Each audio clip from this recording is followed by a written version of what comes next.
Om Vang me manasi pratishthitam mano me vachi pratishthitam Aviravirma edhi vedasyama anistha Shrutam me ma prahasi anena dhitena horatran samdadhami ritam vadishyami satyam vadishyami tanmamavatu tadvaktaramavatu avatu mam avatu vaktaram avatu vaktaram.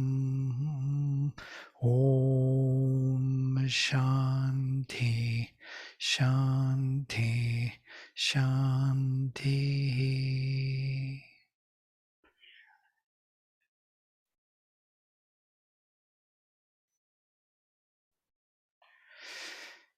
So today I prepared the PowerPoint presentation for us, which will be all the materials will be stored on Google Drive for you to revisit if you want our recordings, our readings, what I would recommend to read.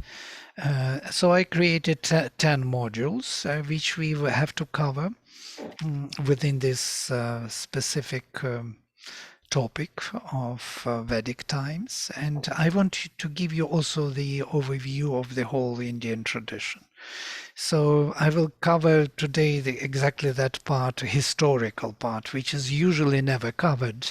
We assume that we know things, where they are coming from. We know that the Vedas were long ago, and then there were Upanishads somewhere later, and then the Gita and Mahabharata, and then Tantras. And we do not even know where Tantras belong. But here, it will be more kind of academic, or closer to academic class, kind of showing all the structure of the Shruti and Smriti. Shruti is considered to be a revelation. Yeah? It is something which was heard by the inner hearing of the person who prepared himself for this, to receive this impersonal knowledge. These are the Shrutis. They are revelations seen or heard by the rishis, received from the higher source and put into the hymns, to the language. These hymns are great poems which are invoking higher consciousness.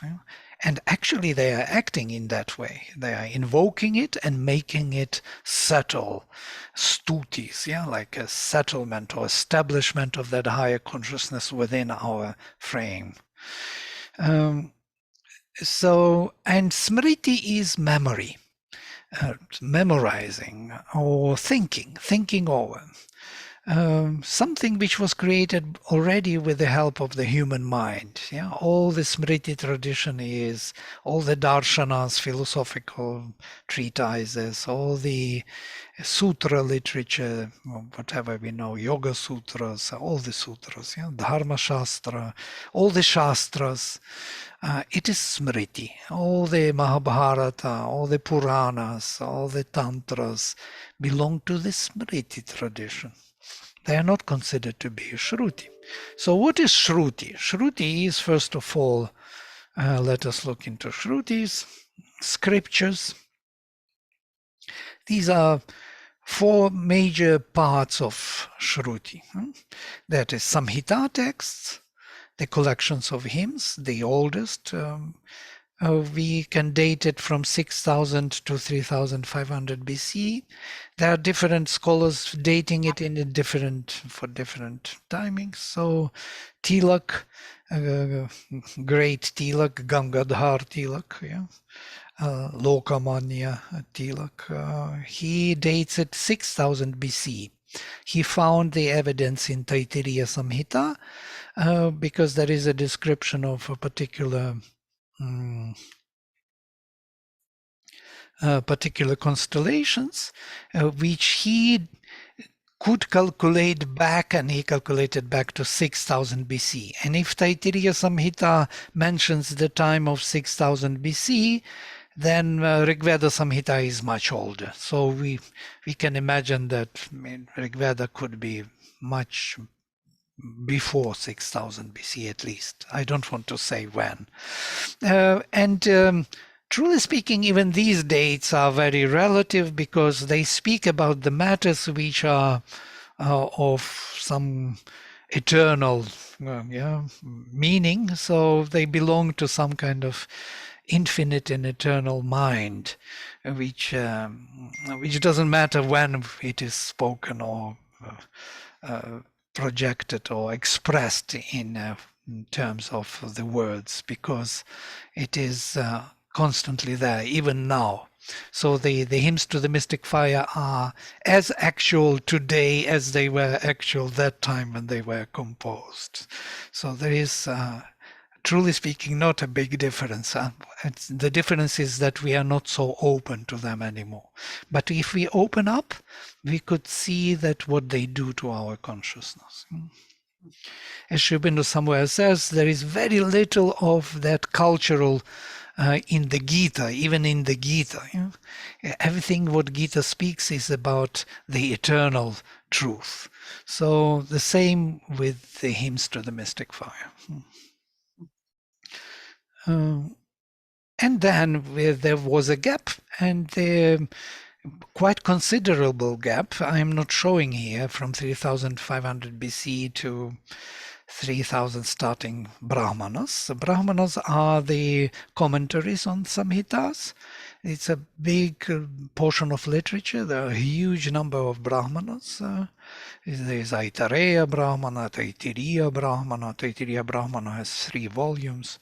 So you have a number of books.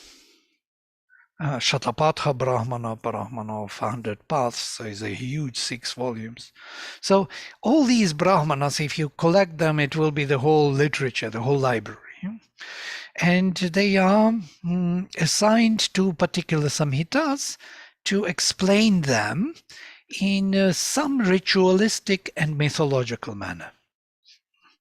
They assign these samhita texts to particular rituals. So to say, in this particular Agnihotra ritual, this mantra is to be read, and in that particular constellation and day or full moon, this mantra is to be read. Yeah.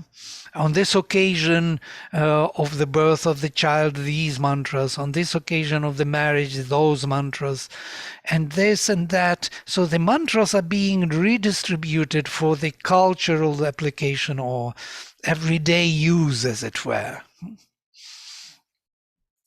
So Grihastha, who is the household, had to do the oblations, to make the oblations into the fire, into Garhapatya fire, every day. So that fire was burning in his house, and he was, or in the altar, in the Vedi, and he had to come and to do the oblation into the fire. So with those oblations, with those offerings, as it were, he was invoking the powers, the gods and the Pitris.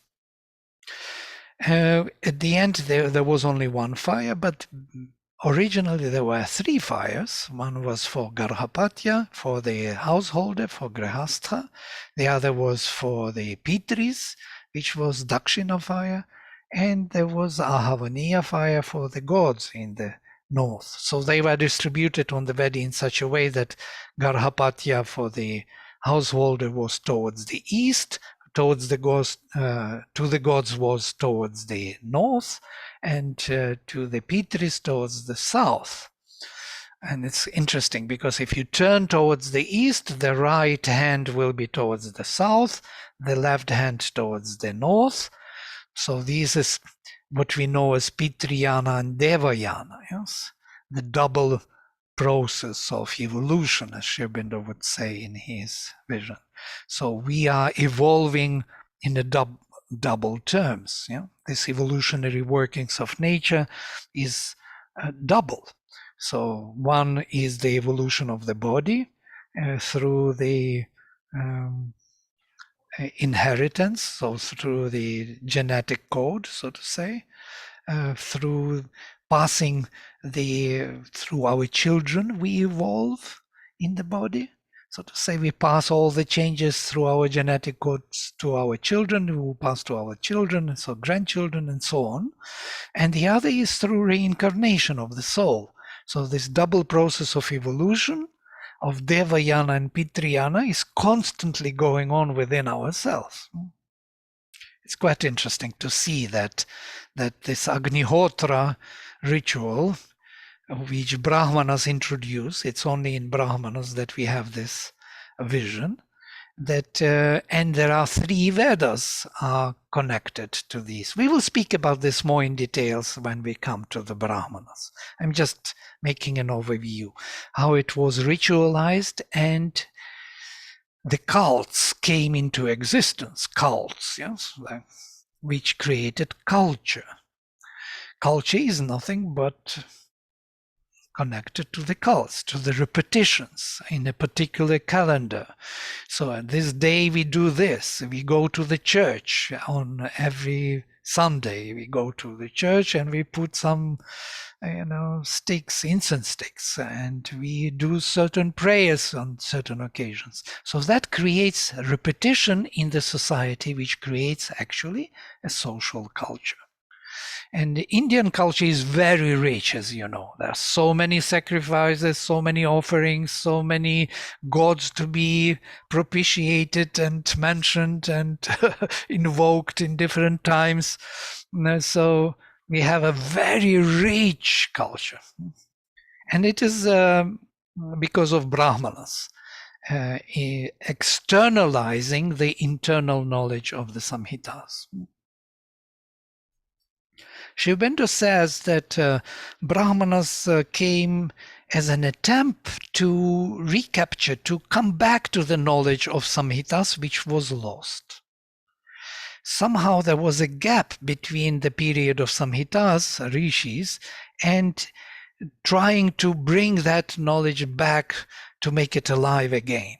And that was the attempt to recapture, to understand it in a new fashion. So that created the culture, basically, and myths. Shatapatha Brahmana is full of myths. If you take only one Shatapatha Brahmana,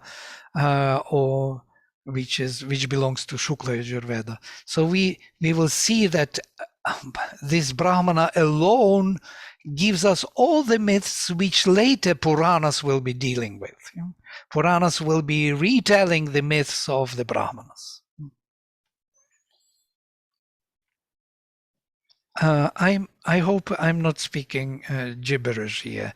Are you aware of these literature of Puranas and so on, Tantras? Yeah, a little bit. So I should be kind of. Otherwise, if all these words are unknown, that would be quite a difficult task. So Brahmanas created the culture, cults, rituals, and myths, stories of creation. All of them are coming with Brahmanas. Then within the Brahmanas, or kind of immediately after them, there is the class of the texts which are called Aranyikas. And the Aranyikas belong to the very interesting period of shift from the Grihastha period of ritualizing the hymns to the period of Vanaprastha, as it were, where the householder had to leave his house and go to the forest and live there his life, after his first child, whose first grandchild was born. He had to leave the family and go into the forest. And in the forest, there is a new type of texts are coming, so to say. I'm speaking symbolically, because Aranyikas do not, Aranyikas means the books of the forest. Aranyaka is the forest, the jungle. So they belong to this interesting period. So if you look at these three, which we already mentioned, Samhita belongs to the period of Brahmachari, where the child is introduced to the Brahmacharya period, where he, for 25 years approximately, studies the Vedas till he is 30 at least. So from the age of 6, he is introduced, and 24 years he studies till the age of 30, and then he becomes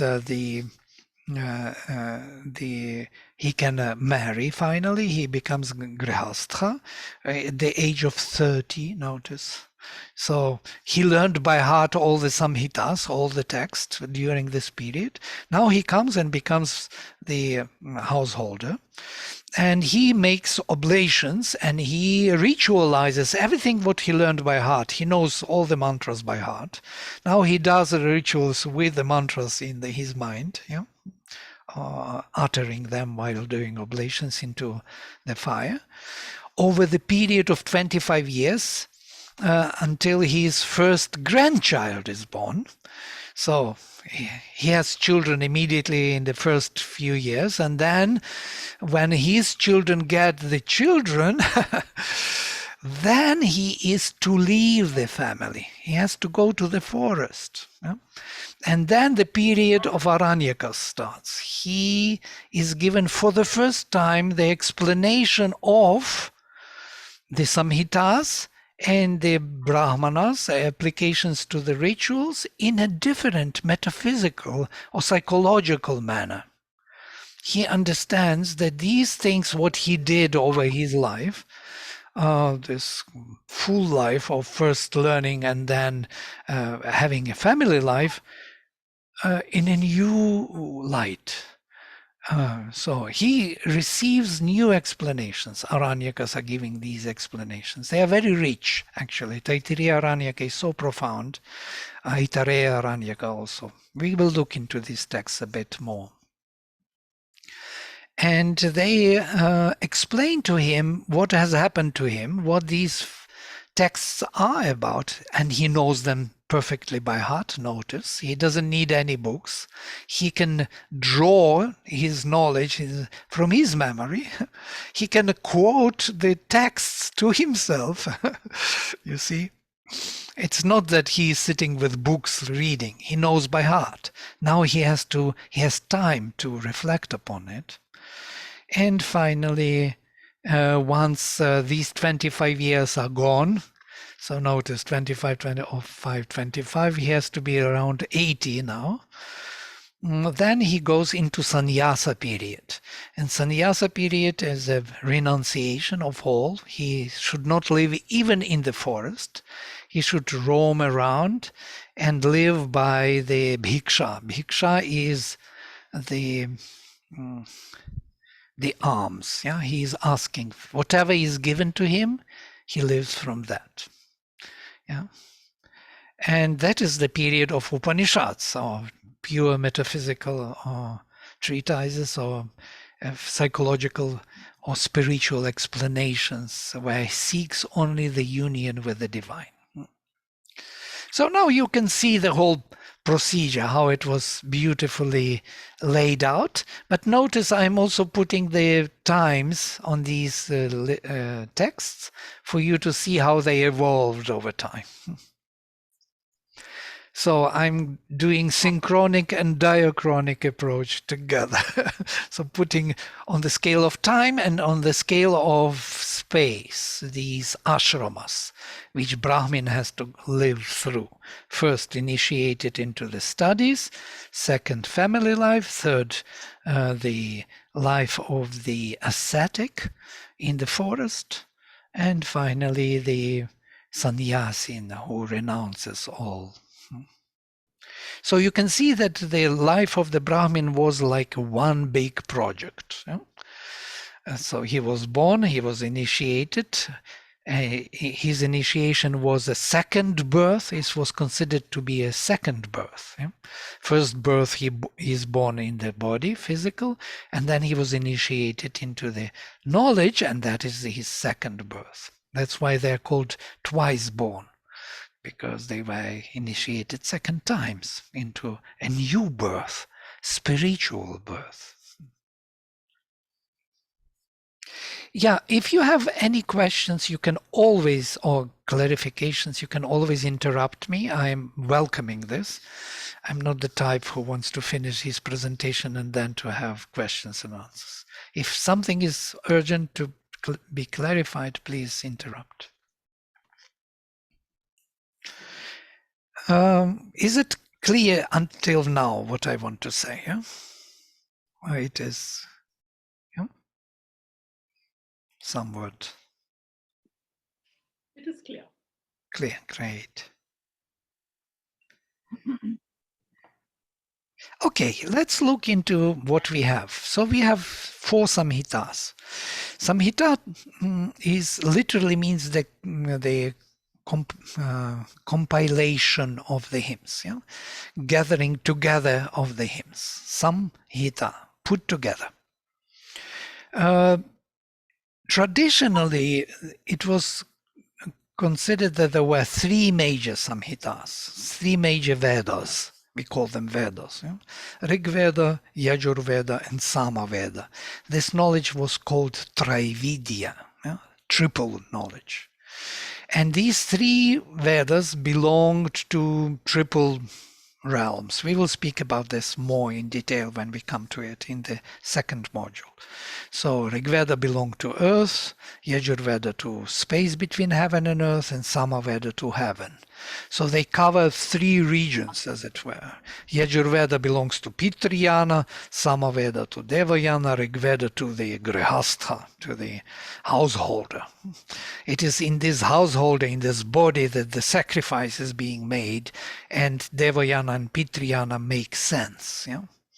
They come together. They are gathered around this embodied state. So Rigveda Samhita had many recensions, and in different texts are mentioned different numbers of these recensions, but only few came to us through tradition, and that was Shakala and Bashkala tradition. Shakala is the only one which is now available in the form of Samhita, Rigveda Samhita. Shakala has also the Brahmana literature, that is Aitareya Brahmana, Aitareya Aranyaka, and Aitareya Upanishad. And Bashkala tradition has Kaushitaki Brahmana, Shankayana Aranyaka or Kaushitaki Upanishad, and Bashkala Mantra Upanishad, which was recently discovered by Bhandarkar Oriental Research Institute.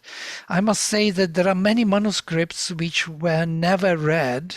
There are millions of them stored in different places, and nobody has even kind of force and resources to actually attend to these texts. So they are there somehow, and once in a while some new discovery is made. And we have Rig Pratishakya, which is describing how to read Rigvedic hymns, which includes also Shiksha, phonetics, chandas, it includes also the metrics, the poetics. So the elements of how to handle the text. So this is about Rigveda Samhita. Few things I must say about Brahmanas and Aranyikas and Upanishad, because these are the major texts which are studied in Indian tradition. So Aitareya Brahmana is coming from Mahidasa Aitareya. It is a great rishi from the past, and he has his own story, quite interesting story. His father was a great rishi, and his mother was outcast, actually. Her name was Itara. Itara means other. She did not belong to the tradition of the rishis. She was a servant of some kind. And he was always, they were mocking him and making fun of him when he was in the ashram, that look, your mother is outcast, low caste, so you are not worthy of of this knowledge, and so on, like a bastard son or something. Yeah. And it's quite interesting that he, once he became great rishi, he called his old tradition Aitareya in the name of his mother. So Itara is put Aitareya, belonging to Itara. So just for the whole tradition to remember who is who. It is something in the Vedic tradition which is very prominent. Yeah, they had this kind of power to do it. Later, it wasn't so. In the medieval period, they were much more traditionalistic than in the Vedic period. So the great Aitareya Brahmana is now carrying the name of his mother, of the outcast. So Aitareya Aranyaka and Upanishad especially speaks about the creation. And Shankaracharya considers Aitareya Upanishad to be the most secret knowledge, because it is only for the initiated, especially first 3 chapters. We will look into Aitareya Upanishad later to see what it is all about. It is about Purusha sacrifice in a new fashion. If you compare Purusha Suktam of Rigveda with this Aitareya, you will see very interesting kind of additional knowledge from Aitareya, which is needed to understand Purusha Suktam. And of course, Kaushitaki Brahmana and Kaushitaki Upanishad are very famous. I will not speak more on it. So this is about Rigveda Samhita. So only one tradition, Shakala, is maintained as Samhita. And Rigveda, of course, has 10 mandalas. We will speak on the Rigveda in another module. Samaveda Samhita. Samaveda Samhita has 2 shakhas. Shakha means a branch, literally. 2 branches, Kauthuma and Jaiminiya. Kauthuma Shakha has many Brahmanas. Panchavimsha Brahmana. Yes, first I must say that Samaveda is 80 or maybe even more than 80% texts from the Rigveda. It's mainly Rigvedic texts, but put into a different format. If Rigveda is more recitation, like Agnimehe le Purohitam, has Vedic accent, we will speak about Vedic accent in another module, then Samaveda is more like a singing, which is extended. You may be heard somewhere. Agnime.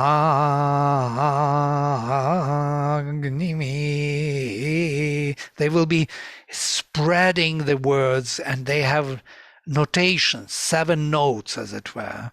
And it's very complex and very difficult to learn. Samavedins are considered to be the major Shastris in the Gurukulas. Usually these Samavedis are the heads of the Gurukulas, because it's the most difficult part to learn. So you have to know the text by heart, and you have to learn the manner in which it is sung. These are kind of liturgic hymns, yeah, so kind of for singing in their own manner. And they believe that the whole musical theory comes from Samaveda altogether. So we have many Brahmanas here. They are all listed here. Panchavimsha Brahmana. Panchavimsha means 25 Brahmanas, 25 chapters within this Brahmana. Adbhuta Brahmana. Adbhuta means transcendental or wonderful. Mantra Brahmana, and so on. I will not. And the most important of all these Brahmanas is Chandogya Upanishad, well known. When we will look into Upanishads, 12 major Upanishads, where Chandogya and Kena Upanishads are part of this tradition. Jaiminiya Shakha has Jaiminiya Brahmana, Jaiminiya Upanishad Brahmana, of which Kena Upanishad is a part, Archeya Brahmana. And we have also Samaveda Pratishakya, how to read, how to recite, how to sing the texts, the hymns of Samaveda. Yeah.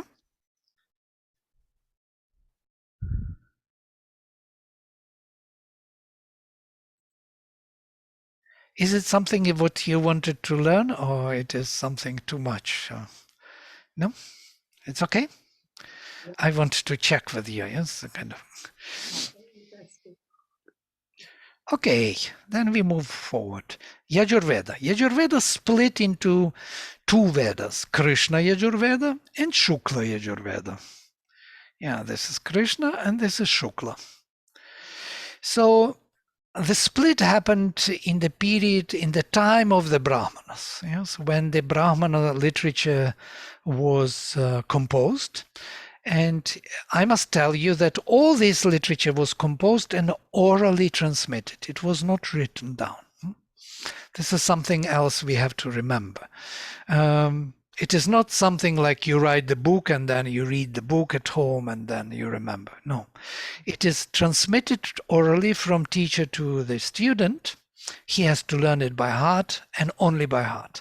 By the way, Aitareya Brahmana mentions this and prohibits any writing for those who study the Vedas, who learn the Vedas from their teachers. So the writing of the Vedas was prohibited totally. There was no possibility to write it down, only to learn it orally from the teacher and transmit it orally to the student. By the way, this oral tradition saved the Vedas, because when the Western scholars came to India at the end of 18th century, beginning of 19th, they collected all the Vedas from India, from the north, from the south, the east, middle parts of India, and they were totally taken, astonished, because the texts were identical. This is unbelievable. Then oral tradition is much more precise in preserving the text than the written tradition. If you think about it, because rewriting manuscripts will be done by some pupils who are writing and mechanically, they are not putting consciousness into it. And that's why the texts which were rewritten, and especially rewritten by different kings and different politics, the whole history is rewritten many times. Yes, we do not know the real history because every king was rewriting it according to his own need. So written tradition is less precise than oral. And we will look into it, how they could manage it.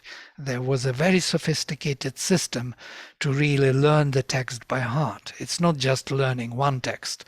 It is learning many different ways. The same hymn was learned in 8 different manners. And that's what helped them to preserve the text.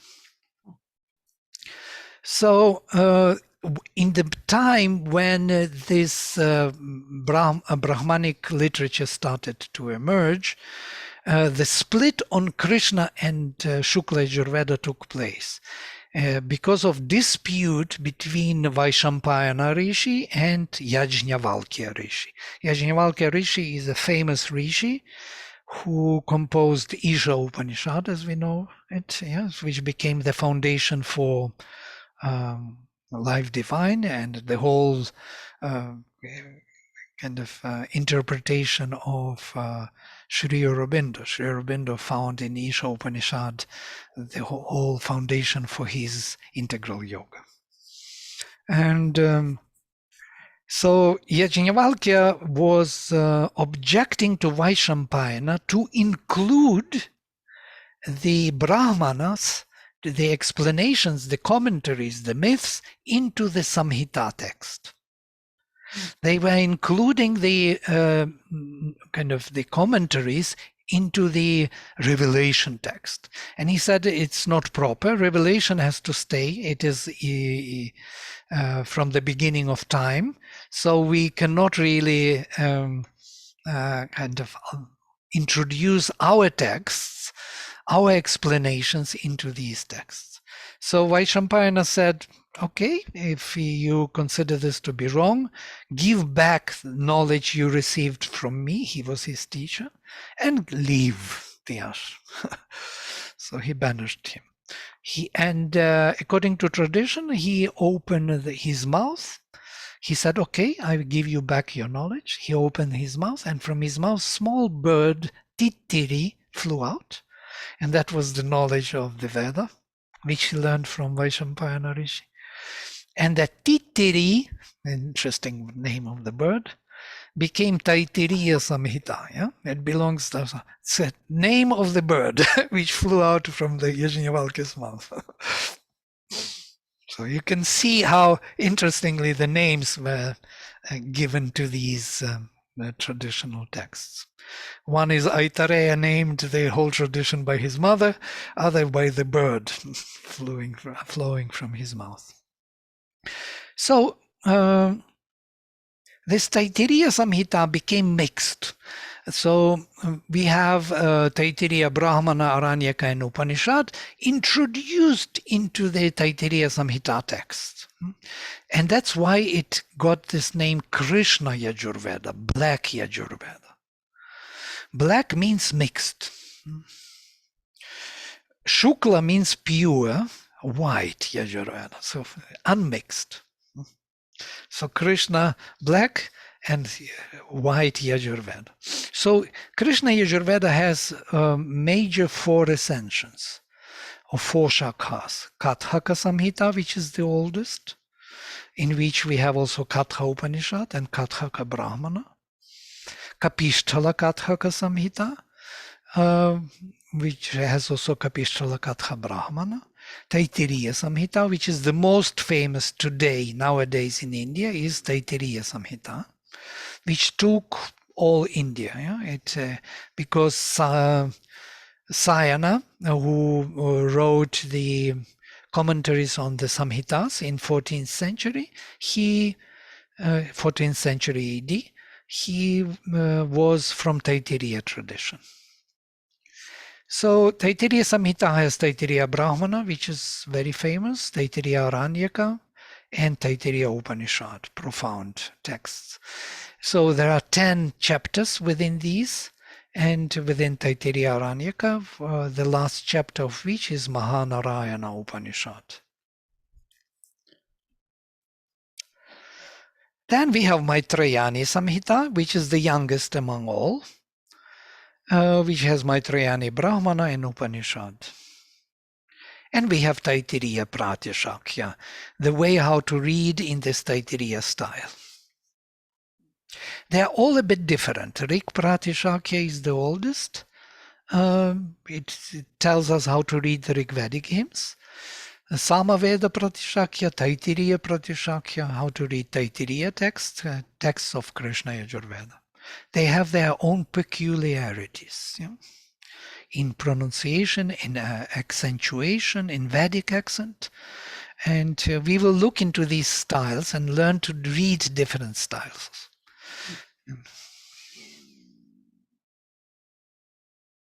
Shukla Yajurveda, that Yajurveda, when Vaishampayana banished Yajnavalkya went into the seclusion, into the Himalayas, and for 1,000 years he was doing his tapasyas in Himalayas and received a new revelation of the knowledge from the sun. And that revelation from the sun became Yajnavalkya Samhita or Vajasaneyi Samhita, because his father's name was Vajaseni, and so he is Vajasaneyi. That is his name. So it has two recensions, Kanva and Madhyandina Shakha, two shakhas, two branches. And each of these branches a bit different in recension in the text, small differences, but they are there. They have also Shatapatha Brahmana, which is the most famous Brahmana, because all the mythology is there in that Shatapatha Brahmana, which was picked up by Puranas and developed into the stories and the epic stories. All the stories which come in the epic and in Mahabharata, in Ramayana, in Puranas are already in some form are found in Shatapatha Brahmana. Brihadaranyaka, there is a big Aranyaka, there is Isha Upanishad, and there is Brihadaranyaka Upanishad. Isha and Brihadaranyaka Upanishads are major Upanishads, which we will also look into. We will look into Isha Upanishad. And we have Vajasaneyi Pratishakya, how to read the texts of Shukla Yajurveda. So, and finally we have Atharva Veda. Atharva Veda is the fourth Veda which was added to Traividya later. The text of Atharva Veda is quite ancient, and the content of Atharva Veda is very archaic, but it wasn't a part of Traividya for a long time, and it was added later. And we have only one Shaunaka tradition, and Pippalada was the rishi who created the Shakha. So in Pippalada Shakha, we have only Prashna Upanishad, only one Upanishad. The whole tradition disappeared. The whole recension of the Samhita is not there. But Shaunaka we have, and we have Gopatha Brahmana, which was created later. We can see it in the language of the texts. And to this tradition we have all the Upanishads are added to this tradition, to Atharva Veda, which do not have their own origin. So this Prashna, Mundaka, Mandukya, and all 180 Upanishads are added to Atharva Veda to strengthen the Atharva Veda in its own kind of authority. Okay, if you have some questions, please. Too many names, most probably.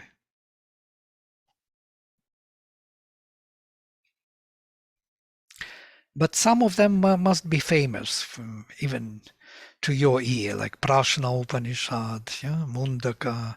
You heard about them. Mandukya.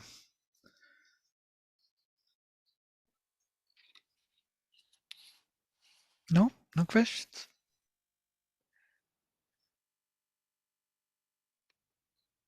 No questions at this point. Okay, it's just information in case something has to be clarified. Now I'm leaving the Samhitas. That was Shruti. This is all Shruti. Now, all this, what I mentioned here, belongs to Shruti, to the revelation, except, of course, Pratishakyas, which are additional texts how to read. And Gita, Bhagavad Gita, is taken out of the Mahabharata and put into Shruti tradition. So Gita plus all these texts which I have mentioned is Shruti tradition. Now we are moving out of Shruti into Smriti. Maybe we will move to it next time. It took longer for me to just explain these small relations. So Vedangas will be already Smriti, there will be Upavedas, and I will have to explain this small slide in maybe in one module, because we have to show to see what is what is Nirukta, what is Vyakarana, Chhandas, Jyotisha, Kalpa Vedanga. Kalpa Vedanga is a huge literature. It's like a few rooms of books, because it prescribes the texts to different rituals and how to do the rituals. Shrautar, Grihya, all Dharma Shastras, all the Shulba Sutras, how to build the Vedis, how to build the altars, everything, all the architecture is all in Kalpavedanga. Kalpavedanga is a huge number of texts. Okay, we stop here for today. And this was Module 1, Introduction to the foundations of Indian culture. We have to know these texts, kind of that they exist at least, and that they are the foundation of the future development of philosophies, of epics, of poetry, of tantra, and so on. They are the foundation. So you can see how rich is the foundation. It's not just one text or few hymns. Yeah? Great. If there are no burning questions, then I will close for today. Yeah. Thank you. Great. Okay, then I close with mantra. Thank you. Om Sarve Bhavantu Sukhinaha Sarve Santo Niramaya Sarve Bhadrani Pashyantu Ma Kaschit Dukkha Bhag Bhavet. Om Shanti Shanti Shanti. Shri Guru Bhyo Namaha. Hari Om. Hari Om.